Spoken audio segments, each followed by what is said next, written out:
यही कहना चाहते थे। धन्यवाद जी। माननीय सदस्य श्री दिलेश्वर कामत जी।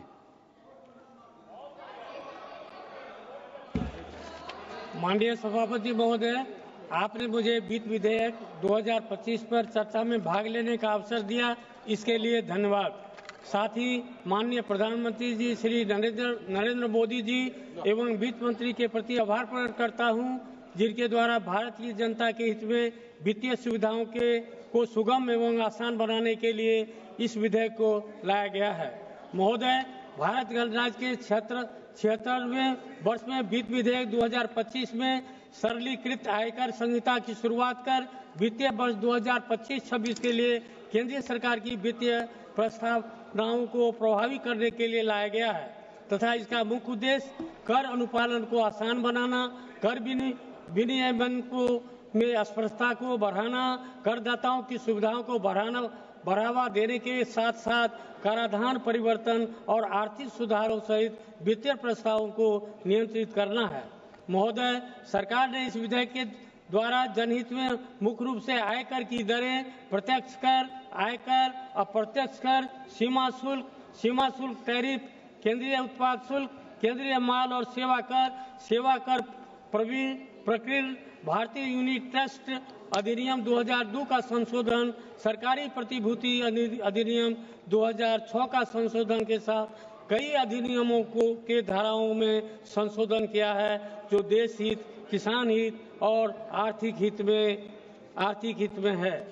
महोदय, इस विधेयक के द्वारा आयकर के दर को वर्ष 2025-26 के लिए आयकर दाताओं को 12 लाख तक आमदनी में कोई कर का भुगतान नहीं करने तथा अन्य क्षेत्रों में भी राहत देने का है। यह स्वागत योग्य है। महोदय, सरकार ने विगत 10 वर्षों में करदाताओं की सुविधा के लिए बहुत से सुधार किए हैं, जैसे अप्रत्यक्ष कर निर्धारण, करदाता चार्टर, त्वरित वितरणी, स्वकर निर्धारण पर लगभग 99% वितरणी और विवाद से विश्वास स्कीम। इन प्रयासों को आगे बढ़ाते हुए सरकार ने कर विभाग के पहले विश्वास बाद में जांच की प्रतिबद्धता को दोहराते हुए नया आयकर विधेयक भी लेकर आई है। महोदय, सरकार ने वित्तीय वर्ष में सुधार और विकास के लिए बीमा क्षेत्र में विदेशी प्रत्यक्ष निवेश को 74% से बढ़ाकर 100% किया है। यह संबंधित सीमा उन कंपनियों के लिए उपलब्ध होगी जो भारत में संपूर्ण प्रीमियम का निवेश करेगी। विदेशी निवेश से संबंध मौजूदा सीमाओं और प्रतिबंधिताओं की समीक्षा की जाएगी और उन्हें सरलीकृत किया जाएगा। वित्त विधेयक 2025 में संशोधन करदाताओं के हित में है, क्योंकि इससे उन्हें कर नियमों का अनुपालन करने के लिए गंभीर परिणामों का सामना किए बिना दूसरा मौका मिलेगा। महोदय, संशोधित प्रावधान करदाताओं को अभियोजन से बचने की अनुमति देता है, यदि वे धारा 206(3) के तहत टीसीएस विवरण दाखिल करने की निर्धारित समय सीमा से पहले सरकार के पास टीसीएस राशि जमा करते हैं। यह समय सीमा आमतौर पर टीसीएस के संग्रह के बाद तिमाही के भीतर आती है। यह बदलाव महत्वपूर्ण है, क्योंकि करदाताओं को किसी भी कानूनी कार्रवाई का सामना करने से पहले अपने भुगतान को सही करने का अवसर देता है। इस परिवर्तन का उद्देश्य अनुपालन प्रक्रिया को अधिक आसान और करदाता अनुकूल बनाना है, ताकि यह सुनिश्चित किया जा सके कि भुगतान में छोटी मोटी चूक के कारण गंभीर कानूनी परिणाम न हो, बशर्ते कि समस्या का निर्धारित समय सीमा के भीतर ठीक कर लिया जाए।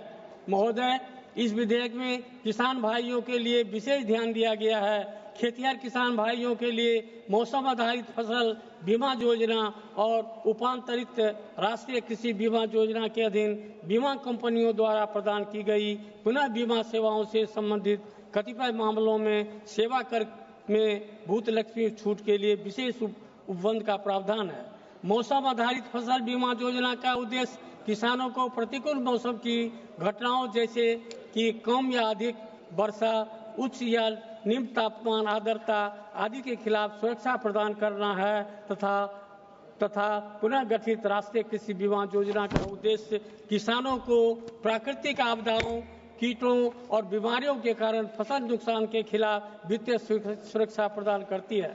महोदय, सरकार के द्वारा भारतीय डाक भुगतान बैंक की सेवाओं को ग्रामीण क्षेत्रों में दूर तक पहुंचाया जाएगा और इनका विस्तार किया जाएगा।